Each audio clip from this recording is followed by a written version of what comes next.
the idol shepherd. That's not lazy, that's the false worship kind of. Zechariah 11. Woe to the idol shepherd that leadeth the flock. A sword shall be upon his arm and upon his right eye. His arm shall be clean dried up, and his right eye shall be utterly darkened.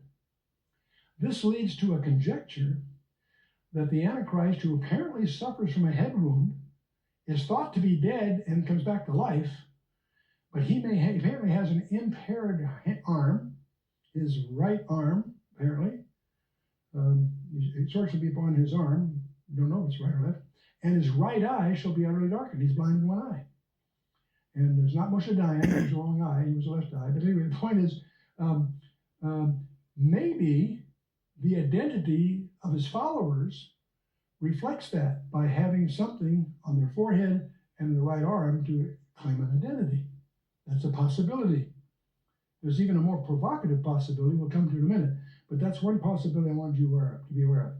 The 666. Waleed Shabat was watching a movie called The Kingdom of Heaven. It's a movie about the Crusader period, but they redid the research, and all the tribes that are fighting there in the movie, it reminded Waleed of something he knew as a kid growing up. That in Islam, if you're at war, it's traditional to have a headband with Allah on it and on the right arm. And they did that in the movie. That reminded Waleed something he'd forgotten. The Shahadaran, it's a declaration of allegiance to Allah and Muhammad that's worn by millions on their forehead or their right arm.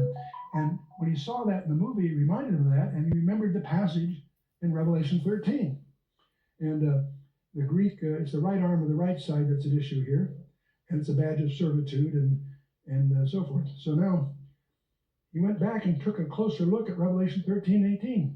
Here's wisdom: let him that hath understanding count the number of the beast, for it is a number of a man, and his number is 666. And here's wisdom. Well, that's pretty straightforward. We know what wisdom, broad and full of intelligence, all that sort of stuff. That's good. The word count is actually the word reckon, or decide by voting. Really? Not counting like numerically, it's attributing. And it's the word number is arithmos in the Greek, and that word in Greek can mean one of two things. It can mean an indefinite multitude. A number of people came over. Some number, some group. See, it's used as an indefinite multitude, or it also used for a precise number, like 13 or 17. See, so it says it is the number of a beast. Now it can be. Now the word number here occurs 3 times, and that word in the Greek can mean an indefinite thing or a very precise thing, your choice from context. Okay, so man is pretty straightforward. Anthropos, being a human, a man. And his number is 666, but it turns out that's not in the text. There are 3 letters in the text. And here's where it gets pretty interesting. Let's take a look at this. If we look at the papyri and look at it more closely, and you look at this, you'll discover there are 3 letters there that people presume are Greek. If it's Greek, it goes from left to right, and you've got those 3 letters. So this is a fragmentary, late 3rd, 4th century papyri. And so you have those 3 letters there. But it's a presumption that they're in Greek. In the book of Revelation, it says John wrote down what he saw. All through that, he wrote down what he heard or wrote down what he saw. Here he wrote down what he saw. What did he see? He saw those 3 things. Okay? He's doing this, by the way, 6 centuries before Muhammad. Okay, let's keep this in mind. If we take a closer look at those things from Codex Vaticanus, 350 AD, it turns out, upon examining these things more closely, there's some subtleties here that suggest maybe it's not Greek in the first place. John wrote what he saw. Now, if it's Arabic, it flows from the right to the left, not from the left to the right. And this is, of course, many centuries before Muhammad. And it turns out that if you know Arabic, that those first two letters say in the name of Allah. And it's written as a slightly upward angle. The two swords that follow it are the traditional symbol of Islam. That's not an X, it's two swords, is in the view as a conjecture. We're not sure, but it's a possibility. But it has some very, very interesting implications if that is Arabic. Because if you look at Arabic, that word can lay on its side. It can be at angles. It's on an angle on the flag of Iraq itself, by the way. So that's kind of fun. So that's the word Allah. So this is an alternative translation of Revelation 13:18 that Walid suggests is a possibility. He's not selling it. He's just highlighting from his scholastic background in Arabic, Revelation 13, Islam, to recognize this translation is legitimate. I'm going to show you. Here is wisdom. Let him that hath understanding decide who the multitude of the beast is. For it is the multitude of a man, in other words, Muhammad, and his multitude are in the name of Allah. Wow. It's possible he's right. We don't know. But it is a whole nother complexion, especially for there's lots of other reasons that people are increasingly coming to the realization that Islam is emerging as the primary warfare against the God of the Bible. You've got to beware of all the deceit that's prevalent in the press and in our culture. Allah is not the Arabic name for God. That's a lie they promote.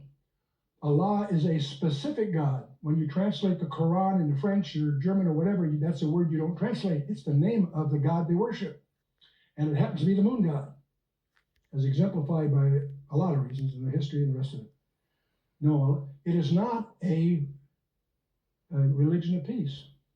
The Quran is a warrior code.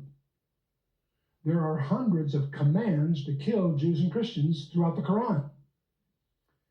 The goal of Islam is to force itself on the entire world, by force if necessary. In Islam, it's encouraged to lie, if it's in the interest of Islam. They celebrate an event by Muhammad. He made a treaty with his own tribe, the Quraysh tribe, of peace. But as soon as he was strong enough, he wiped them out. And that's not just a point of history, it's something they celebrate in Islam as a victory. When Yasser Arafat would make speeches, and the English had never matched them, the Arabic.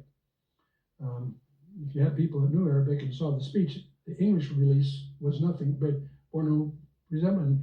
And he would tell his followers, don't worry about my peaceful things. There's a name in the Quran for that deceit that Muhammad uses.